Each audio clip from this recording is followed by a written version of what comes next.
বিজয়ী হইয়া সন্ন্যাসীরে করে উপদেশ, এয় সব গুণ তার প্রকাশ করিতে, মিশ্রেরে পাঠাইল তাহা শ্রবণ করিতে।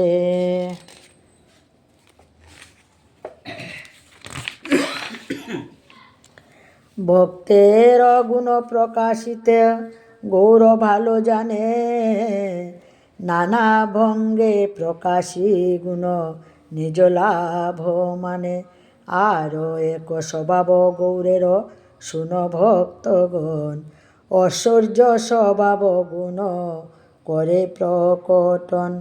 সন্ন্যাসী পণ্ডিতগণে করিতে গর্বনাশ, নিচ শূদ্র দ্বারায় করে ধর্মের প্রকাশ। ভক্তি তত্ত্ব প্রেম কহান রায়ের কহি বক্তা, আপনে প্রদ্যুন মিশ্র সহ হয় শ্রোতা। হরিদাস দ্বারায় নাম মাহাত্ম প্রকাশ, সনাতন দ্বারায় ভক্তি সিদ্ধান্ত বিলাস। শ্রীরূপ দ্বারায় ব্রজের রস প্রেম লীলা, যে কে কহিতে পারে গম্ভীর চৈতন্যের খেলা। শ্রীকৃষ্ণ চৈতন্য লীলা অমৃতের সিন্ধু, জগৎ বাসাইতে পারে যার এক বিন্দু। চৈতন্য চরিতামৃত নিত্য কর পান, যাহা হইতে প্রেমোদয় ভক্তি তত্ত্ব জ্ঞান। এয় মত মহাপ্রভু ভক্তগণ লয়া, নীলাচলে বিলসয়ে ভক্তি প্রচারিয়া। বঙ্গদেশে এক বিপ্র প্রভুর চরিতে, নাটক করি লইয়া আইলা শুনাইতে। ভগবান আশ্চর্য শনে তার পরিচয়, তারে মিলে তার ঘরে করিল আলয়।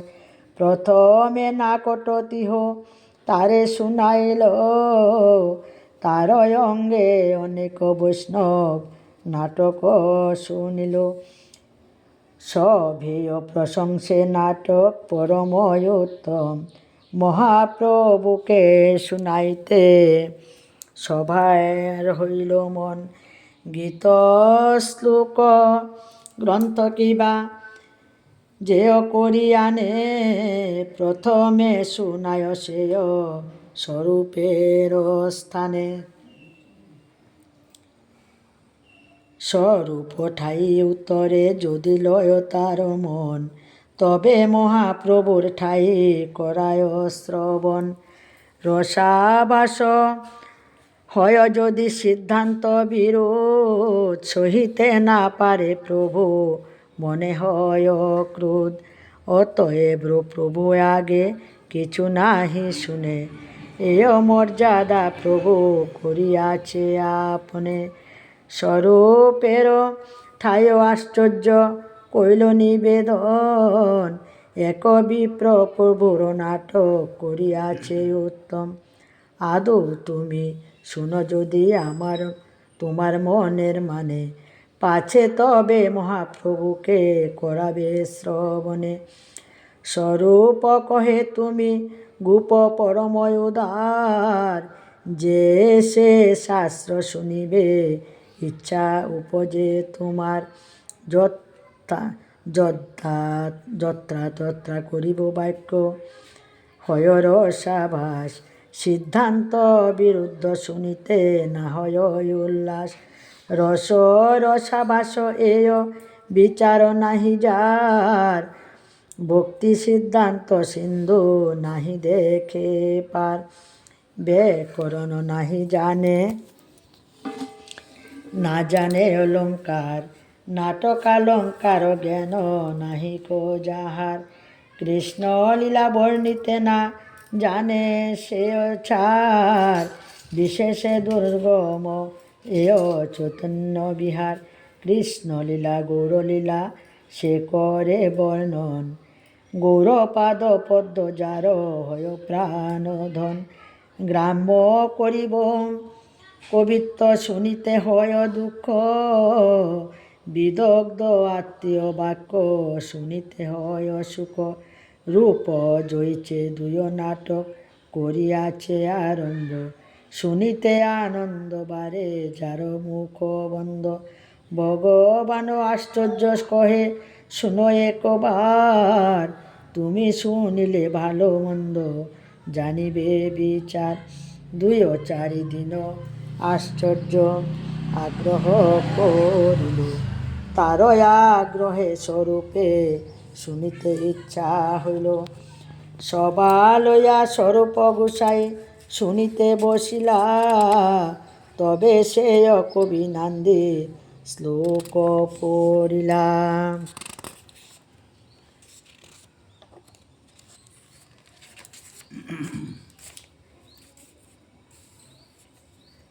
শ্লোক শুনি সর্বলোক তাহারে বাখানে, স্বরূপ কহে শ্লোক করহ বাখানে। কবি কহে জগন্নাথ সুন্দর শরীর, চৈতন্য গোসায় তাতে শরীর মহাধীর। সহজ জড় জগতের চেতন করাইতে, লীলাচলে মহাপ্রভু হইলা আবির্ভূতে। শুনিয়া সবার হইল আনন্দিত মন, দুঃখ পায়া স্বরূপ কহে সক্রুদ বচন। আর মুখে আপনার কইল সর্বনাশ, দুয়ত ঈশ্বরে তোর নাহি গ বিশ্বাস।